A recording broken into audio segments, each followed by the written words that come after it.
Buenos días, jóvenes. Vamos a continuar con el sexto módulo del curso de Termodinámica 1, que tiene que ver con los ciclos de potencia de gas. Y en esta clase nos vamos a enfocar específicamente en los ciclos de potencia de gas de máquinas reciprocantes, que en forma simplificada modelaremos en sistemas cerrados. Para referirnos a este tipo de ciclos vamos a usar ciertas denominaciones comunes en este tipo de dispositivos cíclicos. Entonces tenemos un pistón, el pistón puede desplazarse en ambas direcciones. Sin embargo, el desplazamiento de ese pistón está limitado por lo que se conoce como el punto muerto superior. Esta posición define la posición más cercana a esta pared del pistón. Este es el punto muerto superior. El pistón no puede moverse en esta dirección más allá de este punto. Una vez que el pistón llega a este punto, debe iniciar su desplazamiento en la dirección opuesta. ¿Y hasta dónde puede llegar el pistón en esa dirección? Puede llegar hasta el punto muerto inferior. Así que en otras palabras, el movimiento del pistón se limita a la región definida entre el punto muerto superior y el punto muerto inferior. El diámetro del pistón se conoce como calibre y la carrera es la distancia que puede recorrer el pistón entre el punto muerto superior y el punto muerto inferior. En cuanto a los volúmenes, cuando el pistón se encuentra en el punto muerto superior, este es el volumen de la cámara y es el volumen mínimo, y ese volumen se le conoce como volumen de espacio libre, que es este que está acá. Cuando el pistón está en el punto muerto inferior, el volumen es todo esto. Ese es el volumen cuando el pistón está en el punto muerto superior, pero comparado con el volumen de espacio libre, el incremento es esto que tenemos acá. Es decir, que ese incremento de volumen es lo que se conoce como el volumen de desplazamiento. El volumen de desplazamiento es el área del pistón multiplicado por la carrera.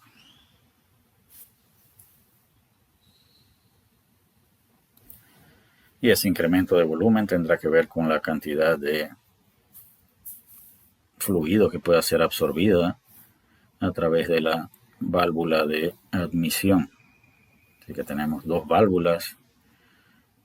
Una válvula de admisión por donde va a entrar ya sea aire o una mezcla de aire y combustible. Y tenemos una válvula de escape por donde van a salir los gases producto de la combustión. Y esas válvulas deben abrirse y cerrarse de acuerdo a qué proceso del ciclo se está llevando a cabo. Hemos dicho que estos sistemas o estos ciclos de máquinas reciprocantes los vamos a modelar como sistemas abiertos, pero ya hemos visto que en diferentes etapas las válvulas están abiertas para admitir o para permitir la liberación de gases de escape. Así que si tenemos, por ejemplo,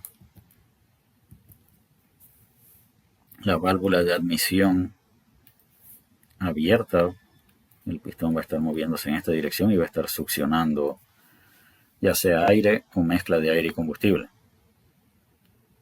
¿Qué tipo de proceso tendríamos en el caso en el que esta válvula está abierta y esta válvula está cerrada y el pistón se está moviendo en esta dirección? Ese sería un proceso transitorio de sistemas abiertos que no hemos cubierto en este curso. Los problemas de sistemas abiertos que hemos cubierto todos eran estacionarios. Así que algo tendremos que suponer para poder modelar estos ciclos en sistemas cerrados. Un parámetro importante en el análisis de ciclos de potencia de gas en máquinas reciprocantes es la relación de compresión R. Y la palabra compresión a veces puede ser confundida con una razón de presiones. Debemos tener claro que R, que es la relación de compresión, es una relación de volúmenes y compara el volumen en el punto muerto inferior, que es el volumen máximo y que representa todo este volumen, versus el volumen que ocupa la cámara cuando el pistón está en el punto muerto inferior, que es el volumen mínimo. Así que la relación de compresión siempre compara el volumen mínimo con el volumen máximo. Para el caso de este ciclo, este volumen es máximo y este volumen es mínimo. Así que de alguna manera la relación de compresión involucraría este volumen y este volumen. Es decir, si esto ocurre en sistemas, esto es V3 entre V1. Si esto ocurre en sistemas cerrados, esto lo podemos representar como V3 entre V1. Así que debemos tener claro que la relación de compresión es una relación de volúmenes que representamos con la letra R minúscula. La presión media efectiva que representa, vamos a regresar a el ciclo que se muestra en esta figura. Según esta figura, el área encerrada por el ciclo representa un trabajo neto de salida. El concepto de presión media efectiva consiste en determinar una presión entre estos dos límites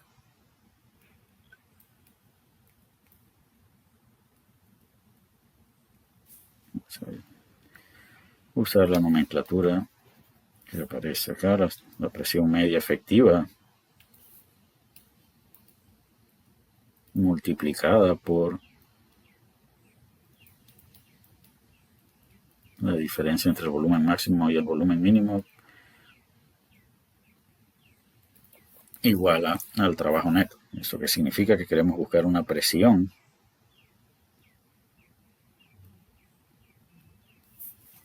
que al ser considerada constante entre el volumen mínimo y el volumen máximo,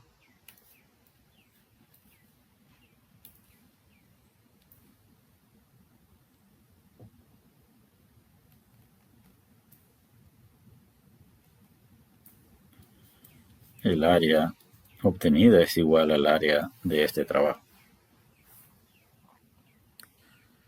Esto es el área de un rectángulo cuya base es la diferencia de volúmenes y cuya altura es la presión media efectiva.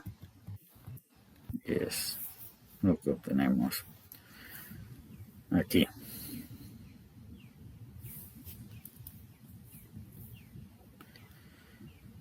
¿Qué ciclos vamos a considerar? Decíamos que íbamos a modelar la máquina de ignición por chispa, que es el motor de gasolina, y la máquina de ignición por compresión, que es el motor diésel.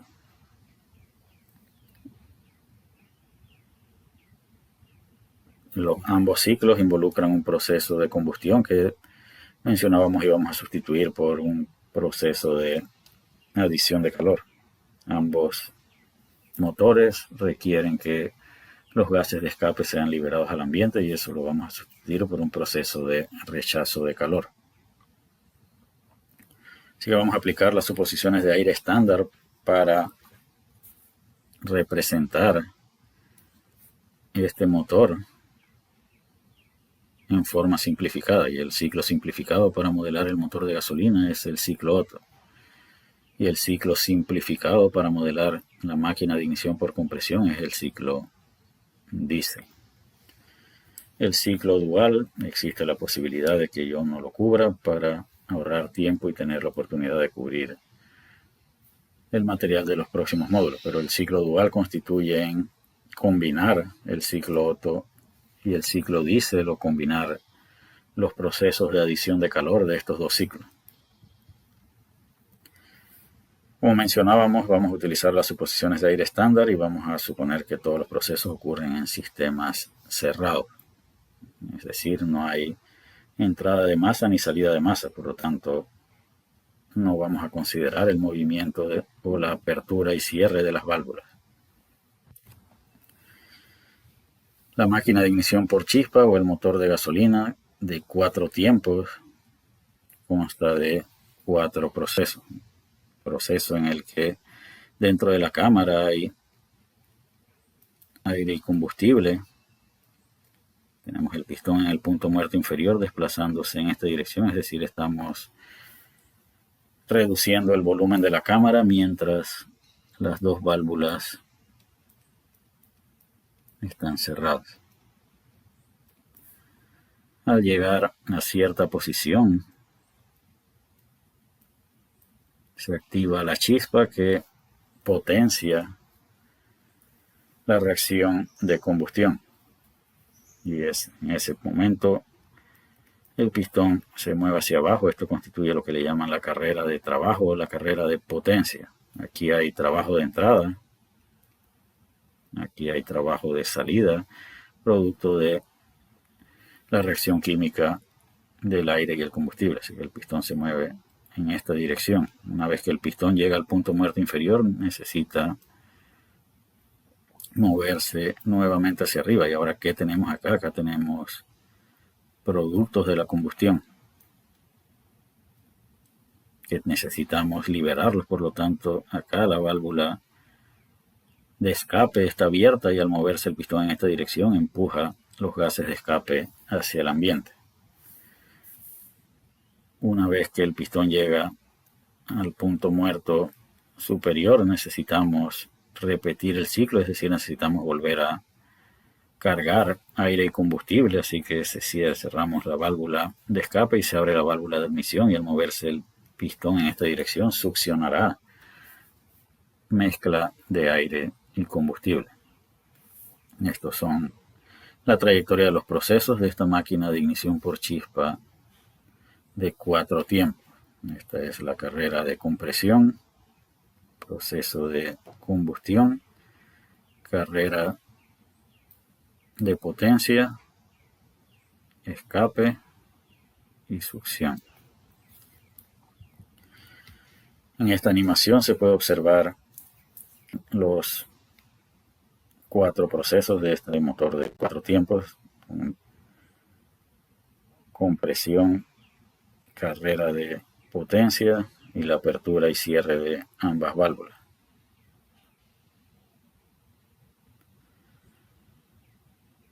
Pero decíamos que nosotros no sabemos aplicar los principios de la termodinámica a sistemas reactivos y tampoco estamos familiarizados con el análisis de procesos de sistemas abiertos en régimen transitorio, que serían los procesos que ocurrirían cuando una de las dos válvulas está abierta.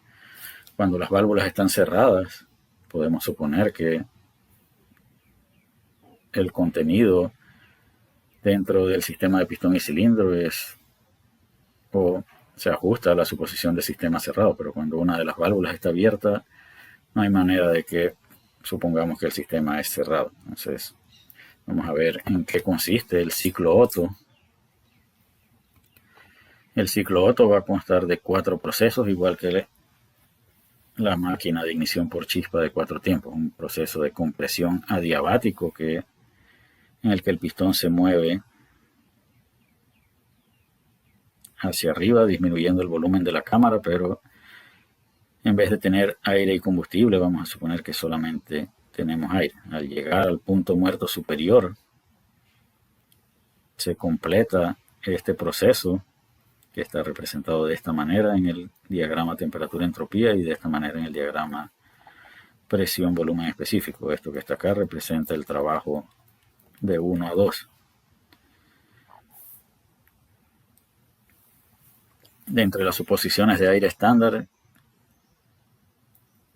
para sistemas cerrados, vamos a suponer que los procesos son cuasi estáticos e internamente reversibles. Por lo tanto, si el proceso de compresión de 1 a 2 es adiabático con reversible, lo hace isentrópico, y por eso acá lleva esta trayectoria vertical en el diagrama temperatura-entropía. El proceso de combustión es sustituido por un proceso de adición de calor a volumen constante. es decir, el proceso de 2 a 3. Ahí está volumen constante, por lo tanto el trabajo de frontera de 2 a 3 es 0. Pero se agrega calor, por lo tanto la entropía de 3 es más grande que la entropía de 2. El proceso de 3 a 4 es expansión adiabático y si es internamente reversible tiene que ser isentrópico. Y el proceso de rechazo de gases de escape es sustituido por un proceso de rechazo de calor entre los estados 4 y 1. De tal manera que V4 es igual a V1. ¿Esto qué significa? Que a lo largo de los procesos o los estados o los 4 estados involucrados en el ciclo Otto solo involucran 2 volúmenes diferentes. V1, que es el volumen máximo, y V2, que es el volumen mínimo. Y de acuerdo a nuestra definición, debemos definir V1 entre V2 como la relación de compresión.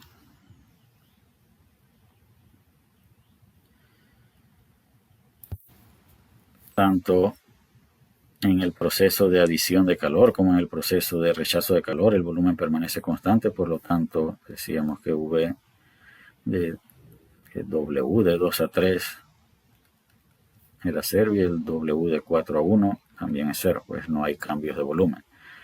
De tal manera que de 1 a 2 hay trabajo de entrada y de 3 a 4 hay trabajo de salida. La resta de ellos dos representa el trabajo neto del ciclo y está dado por el área encerrada por el ciclo. El calor agregado es el calor en el proceso de 2 a 3 y el calor rechazado o el QL es el calor del proceso de 4 a 1. Así que si queremos evaluar la eficiencia térmica de este ciclo tenemos varias opciones. Podemos decir que la eficiencia térmica es igual a W de 3 a 4 de salida menos W de 1 a 2 de entrada, dividido entre el calor de 2 a 3. Esto es el trabajo neto entre QH. Pero también lo podemos evaluar como 1 menos el calor de 4 a 1 dividido entre el calor de 2 a 3. Esto es 1 menos QL entre QH.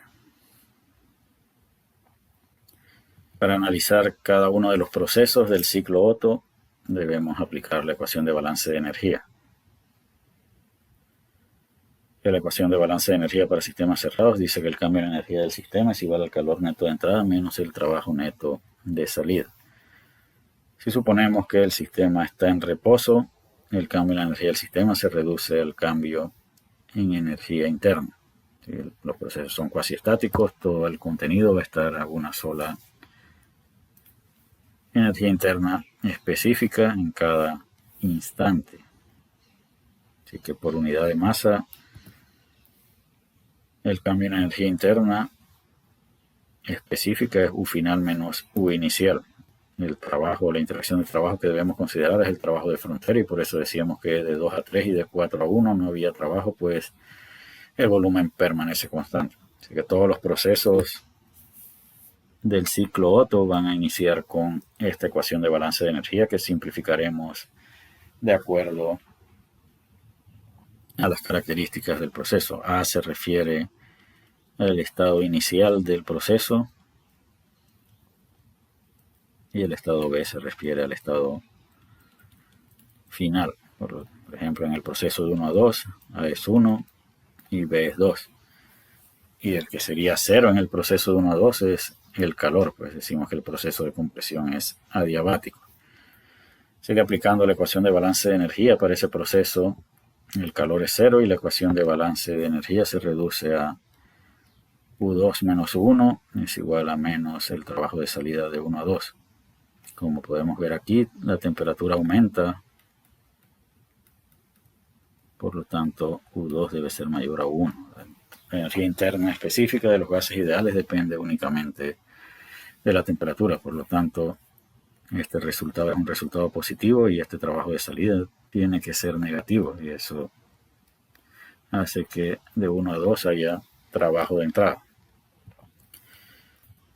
Si suponemos que los calores específicos son constantes, U2 menos U1 se reduce a CV por T2 menos T1.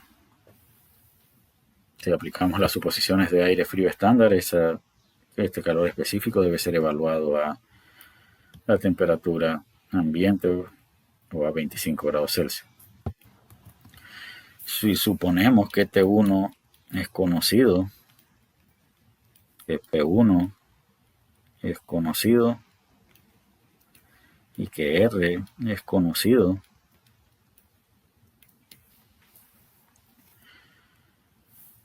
sabemos que en el proceso de 1 a 2, S1 es igual a S2. Así que a partir de esta información podemos determinar la temperatura del estado 2. Bajo la suposición de calores específicos constantes, sabemos que esta trayectoria representa un proceso isentrópico de gases ideales con calores específicos constantes. Por lo tanto,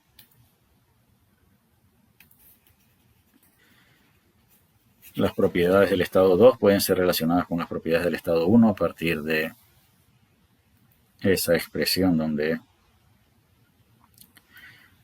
para ese proceso politrópico con n igual a k, P2 entre P1 es igual a V1 entre V2 elevado a la k, y V1 entre V2 es la relación de compresión, R. Así que ya sabemos que P2 entre P1 es igual a R a la k. Esto requiere de esta suposición. Pero para determinar U2 lo que necesitamos es la temperatura. Sabemos esto de los gases ideales. Así que P es igual a RT entre V. Así que acá tenemos que R por T por V, 2 por V1 entre R por T1 es igual a V1 entre V2 a la K, y esta R se cancelan, y de aquí podemos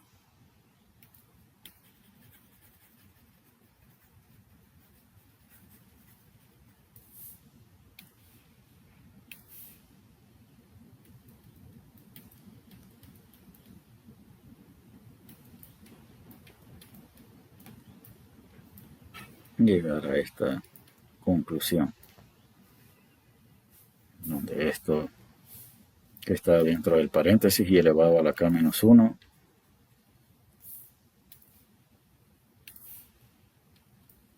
es R. Así que bajo la suposición de calores específicos constantes, T2 entre T1 es igual a R a la K menos 1. Así que si conocemos T1 y conocemos R y suponemos calores específicos constantes, es sencillo buscar T2. Si los calores específicos no fuesen considerados constantes y suponemos calores específicos variables, entonces tenemos que ir a la tabla de aire. Tenemos que encontrar U con T1, y para encontrar U2 necesitamos encontrar T2, pero sabemos que para un proceso isentrópico de gas ideal, V1 entre V2 de un proceso isentrópico es igual a VR de T1 entre VR de T2. Así que si esto es igual a R, VR de T2 es igual a VR de T1 multiplicado o dividido entre R. Así que esto VR lo tenemos que obtener de la tabla de gases ideales. Al dividirlo entre R obtenemos VR de T2, y con eso podemos regresar a la tabla para buscar directamente U2. El proceso de 2 a 3 es un proceso de adición de calor a volumen constante aplicando la ecuación de balance de energía. Ahora el término que se cancela es este. Así que el calor agregado es igual a la diferencia en energías internas entre los estados 2 y el estado 3. Y T3 es igual a la temperatura máxima del ciclo. Y vamos a suponer que este T3 es un dato conocido.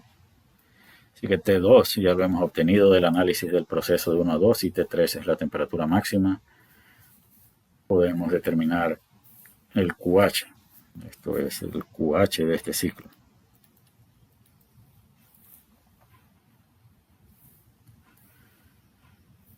Si en el proceso de 1 a 2 asumiéramos calores específicos constantes, estamos obligados a mantener esa suposición en el análisis de 2 a 3. Así que bajo la suposición de calores específicos constantes, QH es igual a CV por T3 menos T2. Si los calores específicos fueran variables, entonces tenemos que ir a la tabla de aire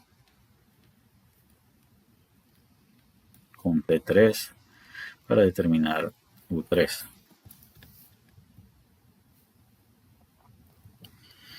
El proceso de 3 a 4 es un proceso adiabático internamente reversible con incremento de volumen. Nuevamente en la ecuación de balance de energía eliminamos el término de calor. De acuerdo a este diagrama, T3 es más grande que T4. Por lo tanto, U3 o U4 menos U3 debe ser un número negativo. Por lo tanto, la magnitud de esto es positivo, y el trabajo de 3 a 4 es un trabajo de salida. El proceso de 3 a 4 sigue una trayectoria isentrópica, así que las mismas herramientas que utilizamos para determinar la temperatura T2 las podemos usar para determinar T4 desde T3. Si los calores específicos son constantes, el cambio en energía interna se reduce a CV por una diferencia de temperaturas y podemos usar estas relaciones isentrópicas de gases ideales para determinar T4. Si los calores específicos son variables, entonces debemos usar las tablas y estas relaciones para despejar este número o este valor de VR y regresar a la tabla y encontrar la energía interna del estado 3. En el proceso de 4 a 1 el volumen es constante, así que no hay trabajo de frontera y el calor rechazado se reduce a una diferencia de energías internas específicas donde suponemos que ya conocemos T4 y T1. Esto es bastante sencillo de lograr. Ahora, ¿será posible encontrar este QL sin tener que restar energías internas? También podemos hacer un balance de energía del ciclo. Y para el ciclo la energía que entra tiene que ser igual a la energía que sale. ¿Y cuánta energía entra? Entra el trabajo de 1 a 2 y el calor de 2 a 3. Y sale el trabajo de 3 a 4 y el calor de 4 a 1. Así que si ya hemos analizado el proceso de 1 a 2, el proceso de 2 a 3 y el proceso de 3 a 4, el balance de energía del ciclo dice que el calor de 4 a 1 es igual al calor de 2 a 3 más el trabajo de 1 a 2 menos el trabajo de salida de 3 a 4. Calores específicos constantes. Este sería una manera de calcular el calor de salida o el calor rechazado. Si los calores específicos son variables, hay que buscar, o ya deberíamos tener U4 del análisis del proceso de 3 a 4 y U1 del análisis del proceso de 1 a 2. Si usamos esta expresión para evaluar la eficiencia térmica del ciclo Otto, esto representaba QL y este QH. Vamos a analizar el caso de calores específicos constantes. Este era QL para calores específicos constantes, QH para calores específicos constantes. Estas dos los vamos a cancelar. Y lo siguiente que vamos a hacer es factorizar T1 en el numerador y T2 en el denominador. Así que factorizamos T1 en el numerador y T2 en el denominador y obtenemos T4 entre T1 menos 1 en el numerador y T3 sobre T2 menos 1 en el denominador. Ahora vamos a regresar a estas relaciones isentrópicas de gases ideales con calores específicos constantes. Acá T4 entre T3.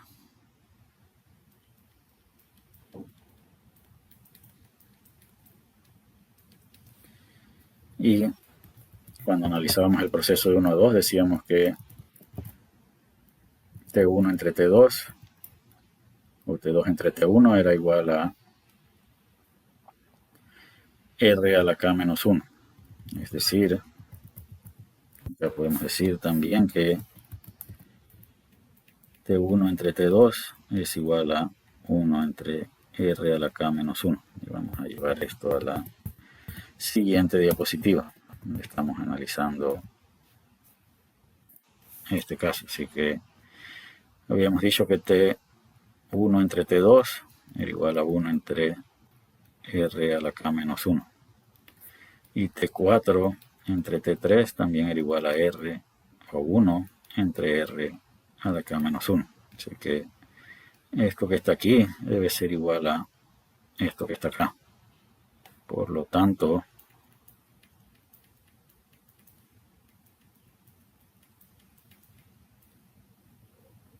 si reordenamos esto, obtenemos que T3 entre T2 debe ser igual a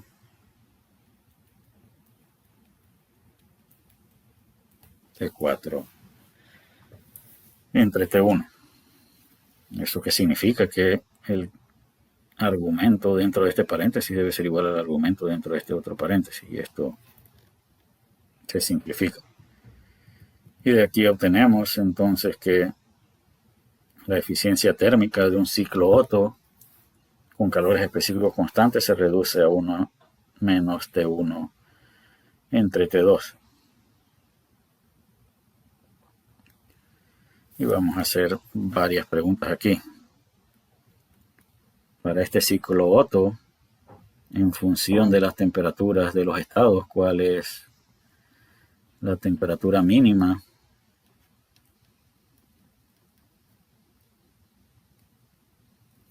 que debe tener el depósito ATH? ¿Y cuál es la temperatura máxima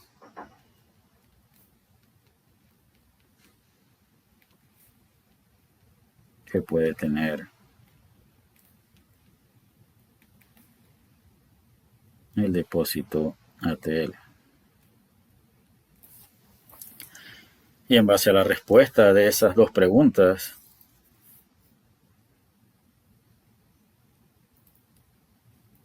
¿cuál sería la eficiencia térmica de una máquina reversible que opera entre esos valores de TH y de TL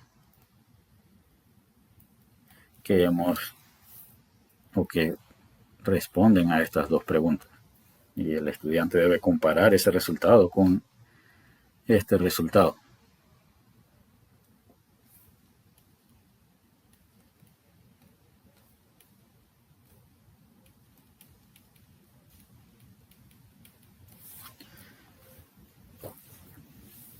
Así que son prácticamente 4 preguntas que hay que responder. ¿Cuál es la temperatura mínima del depósito ATH? ¿Cuál es la temperatura máxima del depósito ATL? ¿Y cuál sería la eficiencia térmica de una máquina reversible que opera entre esos depósitos ATH y TL? ¿Y cómo se compara ese resultado con el resultado que muestra este recuadro? Si hay diferencias, ¿a qué se deben esas diferencias?